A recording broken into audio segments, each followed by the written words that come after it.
severe weather season arrives with threats over the next 3 days. Are you prepared? Flash flooding, tornadoes, and severe thunderstorms. A series of earthquakes along a newly identified fault has people in Nevada asking questions. We didn't know this fault was there. It's a new fault. A look back at a devastating ice storm that knocked out power for weeks. It was like being in a war zone, just hearing the snap and crackle and crunch. Allergies are already soaring, and we haven't officially hit the season. Why, pharmacists say you should get ahead of those right now. And the one thing pet owners often forget when traveling with their furry friend. From our nation's capital, this is the National Weather Desk. Good morning and welcome to the National Weather Desk. I'm meteorologist Jordan Evans. Millions of people across multiple states face the threat of severe storms over the next 3 days. Starting with today, the Storm Prediction Center issued a level 2 out of 5 alerts for the area in yellow, stretching from North Texas and eastern Oklahoma into the lower Ohio Valley. That includes 8 million people living in the Dallas Metroplex. The greatest threat is for large hail and localized wind damage, and a tornado or two is possible. Tomorrow, the threat shifts farther to the west, stretching from Abilene to Kansas, and on Friday, that threat rises to a level 3 from Oklahoma to Missouri. Even Chicago and southern Wisconsin could see severe storms. March is traditionally the start of severe weather season, which is why it's important for you to know the different storm terminology. North Carolina meteorologist Tyler Vange has the details. Watch means we have a storm brewing, but it's not necessarily reaching criteria where we would see some damage on your house, on property, your cars, stuff like that. Once we see those winds starting to peak that 58-mile-per-hour threshold, now we're getting into severe territory. And if we also see that hail start to fall, but it's up to about 1 inch in diameter, that's when we're going to categorize that as a severe thunderstorm warning. Let's jump and turn the page into a tornado. A tornado watch means we have the ingredients to make the pie, but we're not necessarily there yet. Tornado warning, you should already be seeking shelter when that watch goes out, because the next step is that warning. That means a tornado is spotted, and the next step after that means an emergency tornado. We are seeing damage being reported, and you need to take this very seriously. A magnitude 4.0 earthquake rattled a remote area of Nevada yesterday. It's the latest in a series of earthquakes in that stretch of central Nevada, and officials say the quakes have led to the discovery of a new fault line in the area, but it shouldn't be cause for alarm. Elizabeth Mitchell has more. Another day, another shake in central Nevada. The latest one, a magnitude 4.0, hit east of Tonopah near Warm Springs on Tuesday. So far, the largest in the swarm has measured a 4.2. Experts say this kind of cluster isn't unusual in the state. This is a very Nevada-style earthquake sequence. We have these a lot where we just see an uptick in activity in a certain spot. However, what is unusual is the fault itself. Christy Rowe, the director of the Nevada Seismological Lab, says this one stretches along the southern edge of the Monitor and Antelope ranges, and this fault is new. We didn't know this fault was there. It's a new fault to us, not to the Earth, obviously. It was previously unknown. For now, the quakes remain moderate.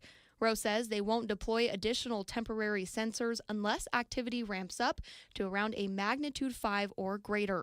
Still, though, they're keeping a close watch, especially as they push to bring the Shake Alert early warning system to Nevada. The program, already active in neighboring states, can send cell phone alerts seconds before shaking starts. So the type of things that the Shake Alert program does in other states is warn hospitals, close doors, lock gurneys, pause surgeries, emergency power startups for factories and manufacturing, and obviously for our tech industry, having a little bit of warning before power is lost could be really important. Seismologists say if you feel shaking, report it through the USGS Did You Feel It system, because even small quakes help scientists better understand Nevada's ever-active ground.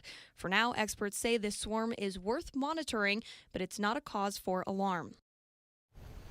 They are a sure sign of the season, especially when the weather shifts from bitter cold to above freezing. We're talking about potholes. Just a week after a blizzard battered New England, these road craters are popping up across the region. As Paul Burton reports from Boston, drivers are just hoping to avoid major damage to their vehicles. From giant craters in Newton to sinkhole-sized tire busters in Brighton, potholes are popping up in cities and towns everywhere. It's pretty bad, just driving back and forth in the neighborhood. Now that the temperatures are climbing and the ground is beginning to thaw, Potholes become the bane of almost every driver on the road. On Norwood Ave in Newton, cars swerve at the last minute to avoid this pothole, and some even cross the double line to protect their car. Sometimes you get a pothole big enough where you actually blow out both on the right side of your car. It's a busy time at Sullivan Tire on North Beacon Street in Watertown. David Velasquez says tire repairs from pothole damage are a common thing here this time of season. Keeps us busy, to be honest with you. A lot of tire repairs, a lot of tire alignments, even rims being cracked because of the potholes. There are some cases when a city or town may be responsible for paying for the damage caused by potholes. It often depends on whether or not the community was aware of this issue. It's always best to check to avoid paying for damages like this one. So this is an impact from hitting the pothole. Get a cut on the sidewall like that, which blows it out. Good telltale signs that something's wrong after you hit a pothole would be that drifting on the car, either left or right. This weekend, we spring forward with the start of daylight saving time. Every year, there's talk about ditching the time change and sticking to standard time all year. But what would that mean for the sunrise and the sunset? Meteorologist Audrey Lee looks at the numbers using Green Bay, Wisconsin as an example. We do it twice a year, switching between standard time and daylight saving time. In the fall, we gain an hour of sleep, but it gets darker earlier. In the spring, we lose an hour of sleep, but gain more daylight. But what if we made one time permanent? If we stayed on standard time year-round, it would bring the biggest change, impacting 8 months out of the whole year. Summer sunrises would happen just after 4 a.m., but most of spring and summer would see sunsets right around 6 or 7 p.m. Now, the latest sunset would actually be just before 7:40 p.m. in June. But if we stayed on daylight saving time year-round, the impact would actually come during the coldest months of the year. In December and January, sunrise wouldn't happen until nearly 8:30 a.m. in the morning, so meaning kids start school before the sun comes up. But we would avoid those 4 p.m. sunsets. So even in December, sunset would be after 5 p.m. and by February, after 6 p.m. And if daylight saving time were permanent nationwide, the impact would be significant for northern states. While our latest sunrise in northeast Wisconsin would be right around 8:30 a.m., western Wisconsin would be closer to 9 a.m. In parts of Minnesota, it would be after 9 a.m. And the Upper Peninsula, which is in the Eastern time zone, some communities could see sunrise closer to 10 a.m. So when we lose an hour of sleep this weekend, remember, keeping the clock the same year-round would shift how we experience daylight all year long. Pet owners face many challenges when traveling with their furry family member, but one you might not think about is making sure they stay hydrated. Dr. Devin Smith has more in today's For Pet's Sake. If you're planning an extended journey with your pet, access to water is key, just like it is when we travel for long periods of time. Hydration is a must. If your pet is traveling via cargo, obviously you will not have the opportunity to physically offer them water periodically. However, there are a few ways to offer access even if you can't do it directly. One trick is to freeze water in a bowl so that your pet can lick it periodically throughout the travel. Obviously, in very warm climates, this method may not be ideal. Instead, you can also use the same style water that is used in rodent cages. My only suggestion in these situations would be to familiarize your pet with the device prior to the trip so that he or she knows exactly how to use it. Airlines will also have specific requirements, so ensure that any method you choose to use falls within their guidelines, whatever they may be. Connect with us at our station website by looking up For Pet's Sake. We'd love to see your favorite pet moments that you can share with our community. Go to our news app, click Explore, chime in, and upload your pet's photos. We want to give you one more look at the final total lunar eclipse anywhere on Earth until the end of 2028.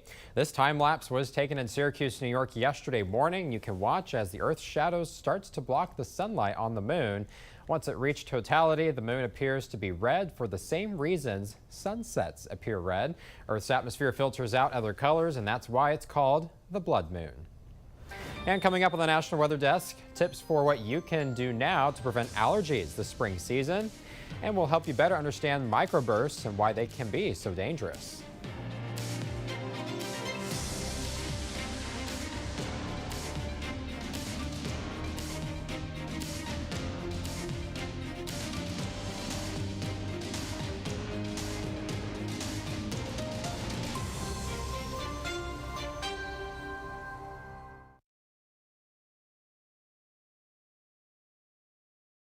I'm meteorologist Charlie Lopresti with Look at the Northeast. And nice looking days on tap in the Northeast today. We'll top out in the mid to upper 40s. Last night's rain, snow, and wintry mix has made its way off to the east.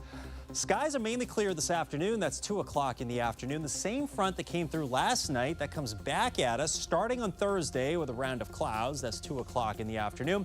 Our next weather maker should be late Thursday night and into Friday with more rain, wintry mix, and even some snow.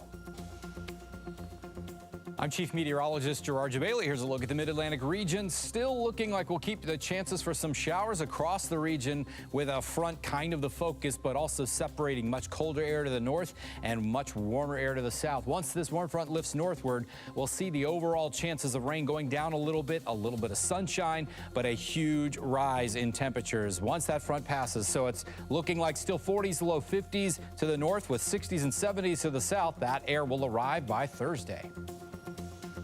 A very good Wednesday morning. Meteorologist Michael Arenberg with a look at your southeast regional forecast. East of the Mississippi, plenty of sunshine, fair skies, a few patchy clouds.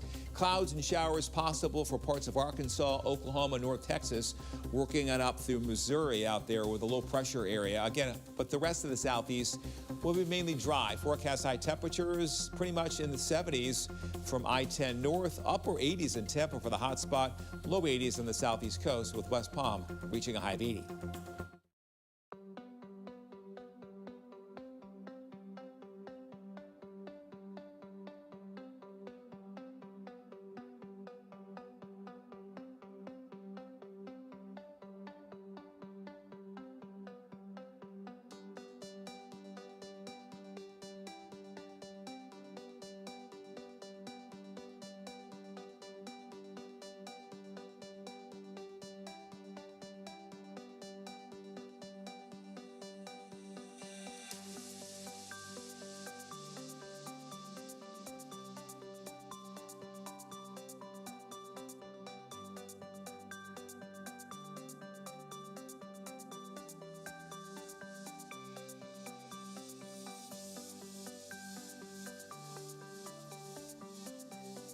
Weather Window, presented by the National Weather Desk.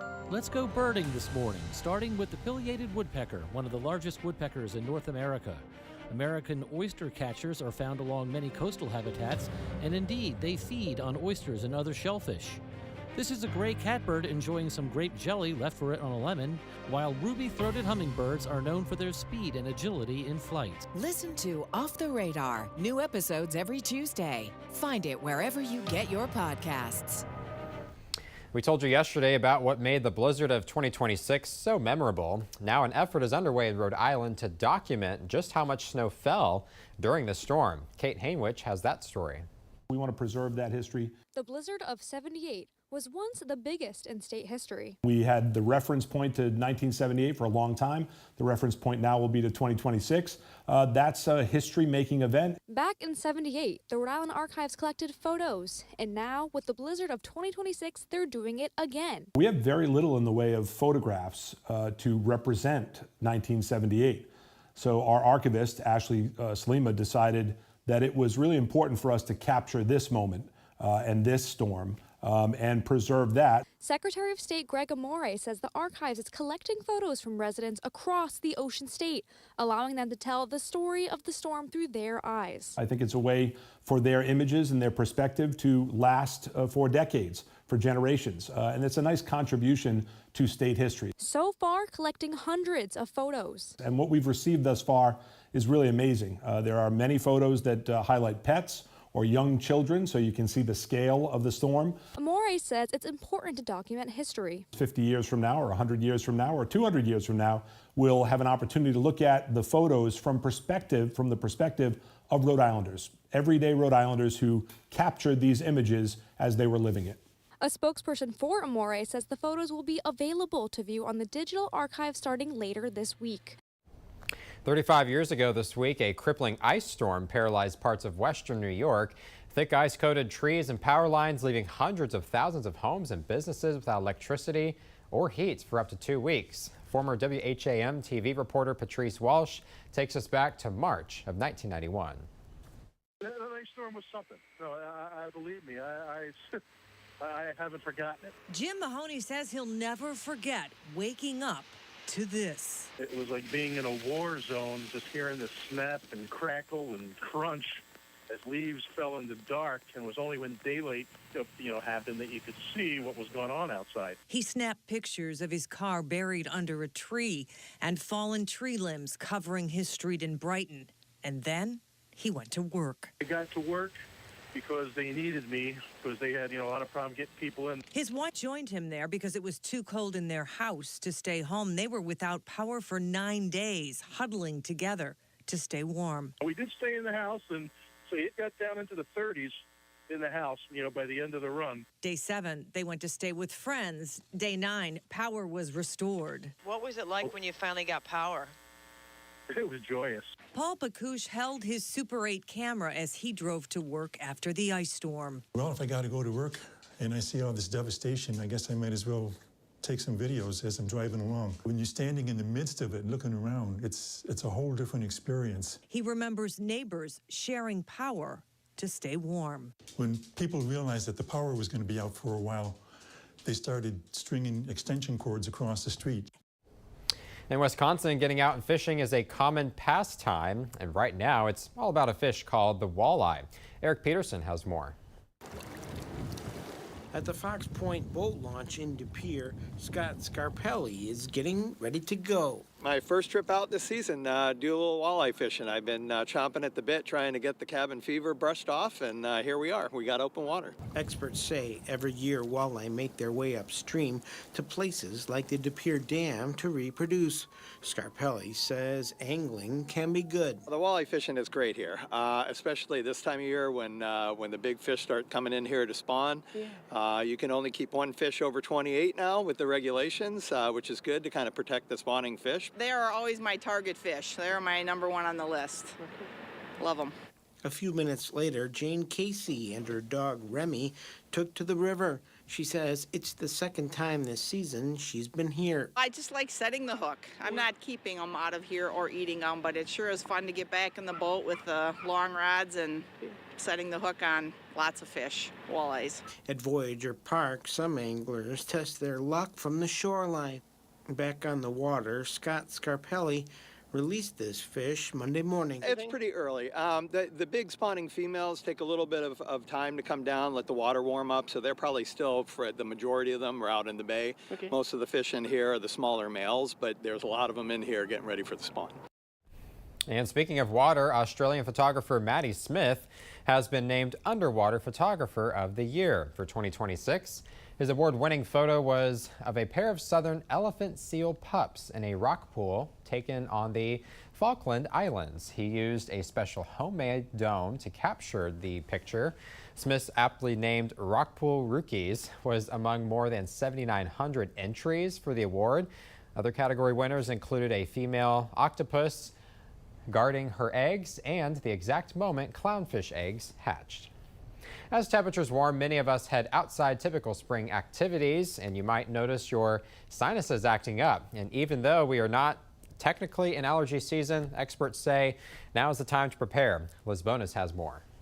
Because as the snow in most areas starts to get replaced with the signs of spring, if you notice a gradual increase in symptoms of sneezing, congestion, eye irritation, and a runny nose, it probably is allergies, which can leave you wondering, what can I take? Do I need to see a doctor? Is this something I can manage myself? Jennifer Wick, the assistant director of Ohio's Christ Hospital Ambulatory Pharmacy, says if you wait and let symptoms get worse, you generally will chase symptoms as the season changes.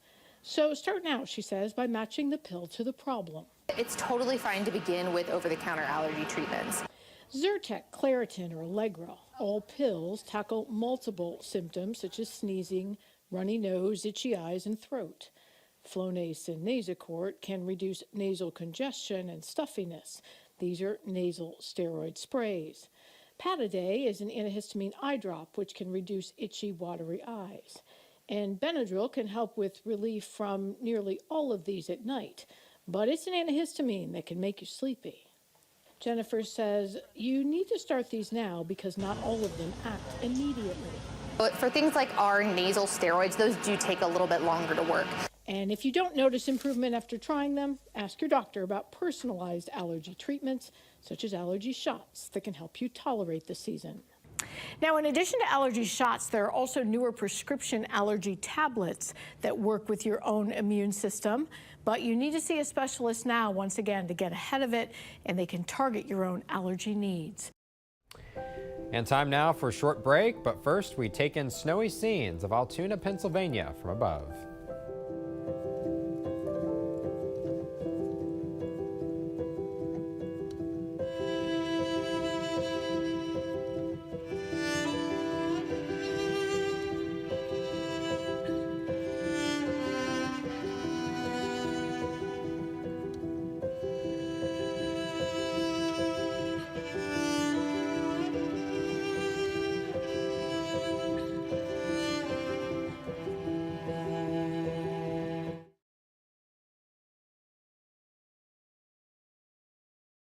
Well, a very good Wednesday morning, everyone. I'm meteorologist Andrew Buck-Michael. Quiet weather across the upper Midwest today, but we're still dealing with a ton of rain across the lower Midwest and the Ohio Valley as we go through your day today. Jumping into tomorrow, that rain kind of shifts its way a little bit more to the east, but we've got more starting to develop across the Central Plains, including maybe a little bit of a wintry mix as we head into Friday, and we'll see that push towards Ohio Valley Saturday.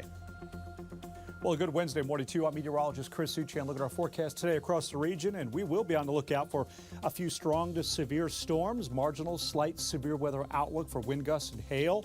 Temperatures will be in the 70s and the 80s south of that front. And then notice on Thursday, front retreating back up to the north, and we could get a few strong to severe storms, Texas Panhandle, Oklahoma, West Texas in particular, with temperatures 70s and the 80s, and we'll see more active weather right in the upcoming weekend. Well, hi there and a happy Wednesday to everybody. I'm meteorologist Shannon O'Donnell. Out west, we're slowly seeing the temperatures deflate around Phoenix, getting closer to what might be more comfortable if you're down there for spring training, with highs back into the 80s today in southern Arizona, 60s around coastal California, and finally a big disturbance pushing into Seattle and Portland. Morning rain, afternoon showers, and thunderstorms for Puget Sound and the Willamette Valley. And that's the scene from here.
I'm Corbin Vogus, Chief Meteorologist at KVII in Amarillo, Texas, and you're watching the National Weather Desk.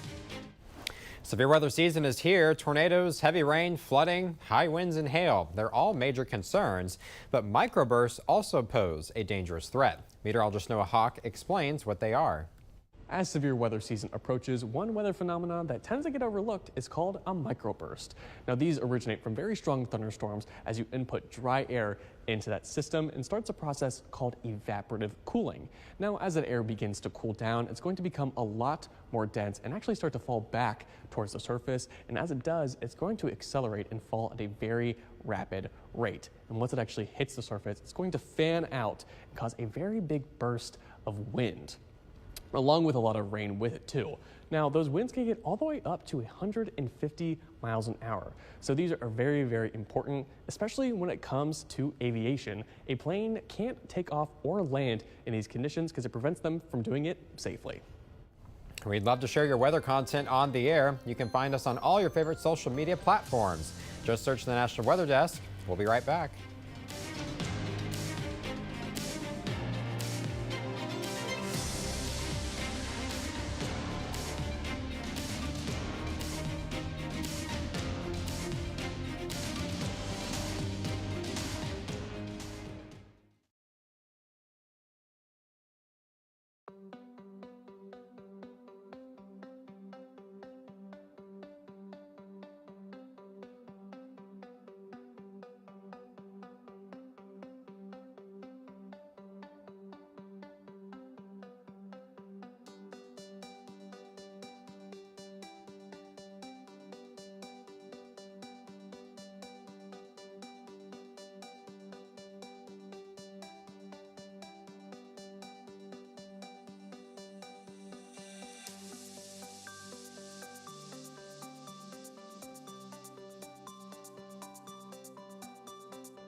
Thank you so much for joining us. I'm meteorologist Jordan Evans. Make it a great day, and I'll see you right back here tomorrow.